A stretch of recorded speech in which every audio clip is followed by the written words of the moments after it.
Au ralenti, c'est le déluge dans le stade, c'est le déluge. C'est le déluge aussi. Je roule à 60 km/h. On a fait, je pense, un bon coup et on doit féliciter Bas parce qu'il a fait du vraiment beau boulot. Attention. On a eu un quart d'heure de bon et les 3 Maserati en ont profité pour sortir au moment idéal avec la 2, la 33 et la 1. La 2 notamment conduite par Eric Van de Poel, mais c'est Alex Muller qui a fait le temps au volant de cette voiture. La 33 pilotée notamment par Vincent Voss et par Stéphane Lemray, la 2e Maserati. Et la 3e Maserati, celle du chef, Michael Bartels, qui est le patron de l'écurie et qui est associé à Bertolini, Sarrazin et Negrao.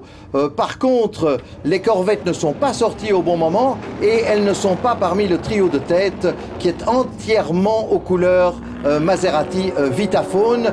Les Corvettes sont un petit peu plus loin en 4e et 5e position. Et puis l'étonnante Forte GT numéro 40 des Belges est en 6e position. La voiture numéro 40 avec Leinders, Cupens et De Doncker.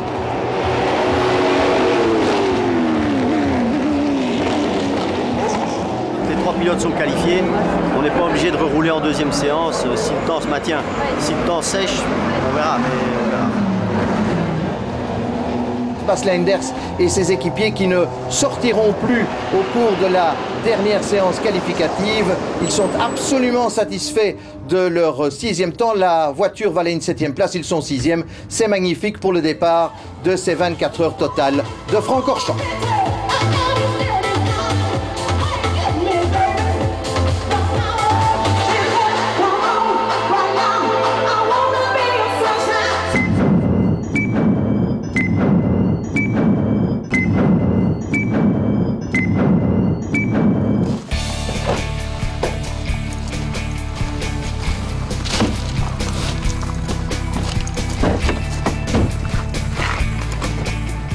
Bien, on a eu les essais, mais pour le reste, oui, c'est toujours très difficile. On ne sait jamais si la voiture va tenir et c'est toujours le petit stress quand même.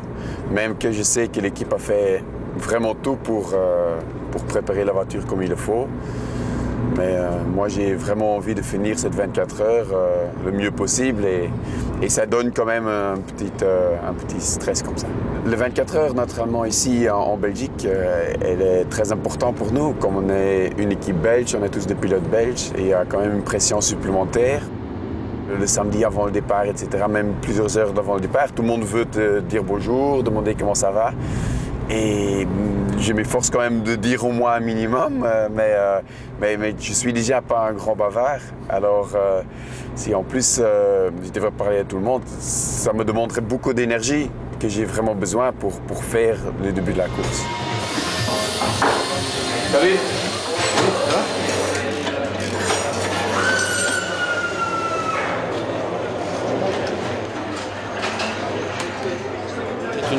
Une journée où on va faire uniquement de la mécanique sur la voiture. Dans ce cas-ci, pour les 24 heures, bien, ce qu'on va faire, c'est principalement remplacer les pièces d'usure, comme l'embrayage, les freins, les disques, etc. Tout ce qui s'use avec certitude. Et en plus, tous les contrôles habituels de serrage et de vérification pour que la voiture soit correcte.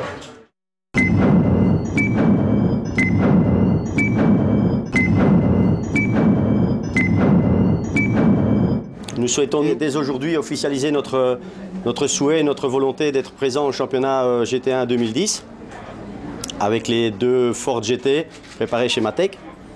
Je suppose que vous l'aurez compris, voyant les 4 pilotes qui sont là, que ce seront nos 4 pilotes pour la saison 2010 avec notre équipage habituel qui sont Bas Leinders et Renault, Cupens. Et nos 2 renforts de choix, Maxime Martin et Eric De Doncker, qui seront les 2 pilotes de la 2e voiture. Savoir au mois de juillet ce qu'on va faire en 2010, ça c'est le rêve absolu. Non, franchement, là, il faut que je me réveille parce que ça a été très vite. Hein. J'avais arrêté de rouler, je recommence en 2007 en GT4, puis je me mets en GT3, non, je me retrouve en championnat du monde GT1. Ça va très vite, mais enfin bon, j'ai plus de 30 ans devant moi, donc non, je pense que ça va être super. Bon, maintenant, il va falloir bosser au niveau du team, à mon niveau, faire des essais, il va falloir progresser et mettre la gomme, quoi.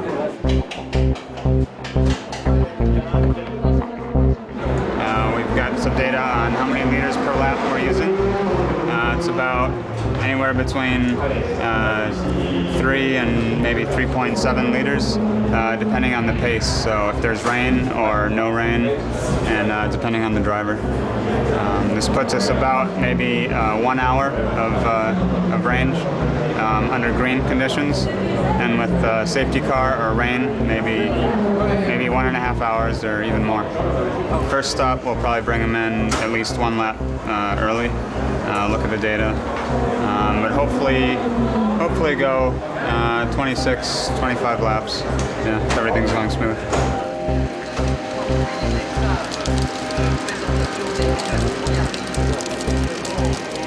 J'ai pris la température circuit et air, comme ça je peux regarder la pression des pneus, préparation pour le départ et avant de les mettre à chauffer. Donc ça confirme un peu ce que j'ai besoin. Et là je vais aller prendre donc la pression, un dernier contrôle et je les mets à chauffer.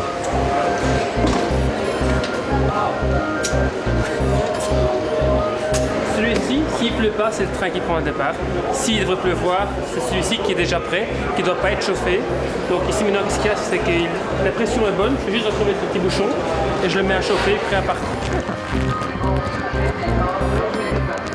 La température vient de baisser à 58, normalement 80, 90. Donc voilà, là ils sont prêts, une petite heure à l'avance et on est bien, on est prêt. Le programme développé ici nous donne le temps de la course, le temps écoulé, le temps restant, le chrono et la différence à chaque tour, les vitesses moyennes, les temps de conduite de chaque pilote important ici aux 24 heures pour ne pas dépasser le temps limite de conduite, les consommations au tour, on calcule avec le plein combien on fait de tours, on a une alarme quand il reste 3 tours et la même chose pour les pilotes. Quand il reste 15 minutes, on prévient le team manager, attention, dans 15 minutes, il doit rentrer.